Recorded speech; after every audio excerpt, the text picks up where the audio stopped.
সহবাসের সময় নারীরা কেন বিভিন্ন ধরনের শব্দ বা আওয়াজ করেন? এটি কি শুধুই আনন্দের প্রকাশ, নাকি এর পেছনে রয়েছে আরো কিছু বৈজ্ঞানিক ও মানসিক কারণ? অনেকের ধারণা এসব শুধু সিনেমা বা পর্নোগ্রাফির প্রভাব, কিন্তু বাস্তবে চিকিৎসা বিজ্ঞান ও মনোবিজ্ঞান এই বিষয়ে ভিন্ন তথ্য দেয়। আসসালামু আলাইকুম, আমাদের চ্যানেলে আপনাকে স্বাগতম। আজ আমরা সম্পূর্ণ বৈজ্ঞানিক দৃষ্টিকোণ থেকে আলোচনা করব সহবাসের সময় নারীদের শব্দ করার প্রকৃত কারণ নিয়ে। বিষয়টি নিয়ে সমাজে নানা ভুল ধারণা থাকলেও গবেষণা বলছে এর পেছনে রয়েছে একাধিক শারীরিক ও মানসিক কারণ।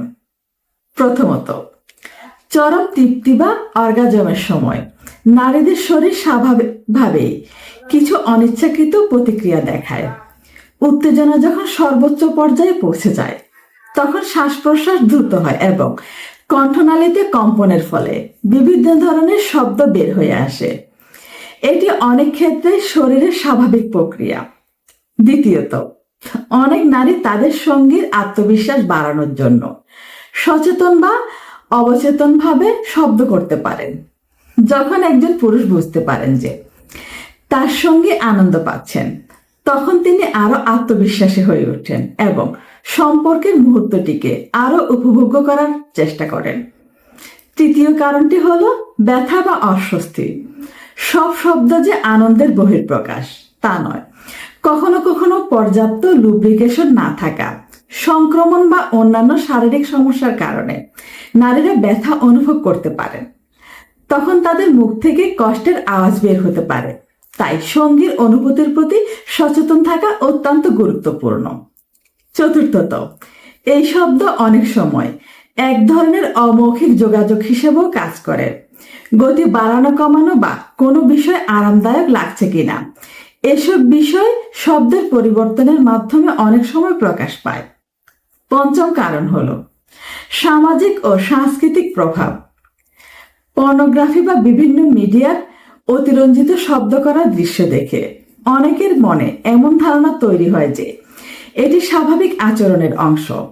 ফলে কিছু নারী অবচেতনভাবে সে আচরণের অনুসরণ করতে পারেন। ষষ্ঠত, সহবাস মানসিক চাপ কমাতে সাহায্য করে। এই সময় শরীরে এন্ডোরফিন ও অক্সিটোসিনের মতো হরমোন নিঃসরিত হয়, যা স্বস্তি ও সুখের অনুভূতি তৈরি করে। শব্দ বা দীর্ঘশ্বাস অনেক সময় সে মানসিক মুক্তির বহিঃপ্রকাশ। সপ্তম এবং শেষ কারণটি হলো শরীরের স্বাভাবিক জৈবিক প্রক্রিয়া। উত্তেজনার সময় হৃদয় স্পন্দন, রক্তচাপ এবং শ্বাস প্রশ্বাসের হার বেড়ে যায়।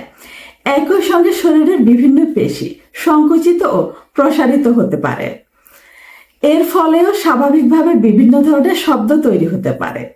তবে একটি বিষয় মনে রাখা জরুরি, বেশি শব্দ মানেই বেশি তৃপ্তি, এমন ধারণা সম্পূর্ণ ভুল। প্রত্যেক মানুষের অনুভূতি প্রকাশের ধরন আলাদা। কেউ আনন্দ পেলেও নীরব থাকতে পারেন, আবার কেউ বেশি শব্দ করতে পারেন। তাই শুধু শব্দ শুনে সঙ্গীত তৃপ্তির বিচার করা ঠিক নয়। সবশেষে বলা যায়, সহবাসের সময় নারীদের শব্দ করা একটি স্বাভাবিক এবং মানবিক বিষয়। এটি কখনো আনন্দের প্রকাশ, কখনো যোগাযোগের মাধ্যম, আবার কখনো অস্বস্তির সংকেত হতে পারে। সুখী দাম্পত্য জীবনের জন্য সবচেয়ে গুরুত্বপূর্ণ হলো পারস্পরিক সম্মান, বোঝাপড়া এবং খোলামেলা যোগাযোগ। ভিডিওটি ভালো লাগলে লাইক, শেয়ার এবং সাবস্ক্রাইব করতে ভুলবেন না। এমন আরো বৈজ্ঞানিক ও তথ্যভিত্তিক আলোচনা পেতে আমাদের সাথেই থাকুন। আল্লাহ হাফেজ।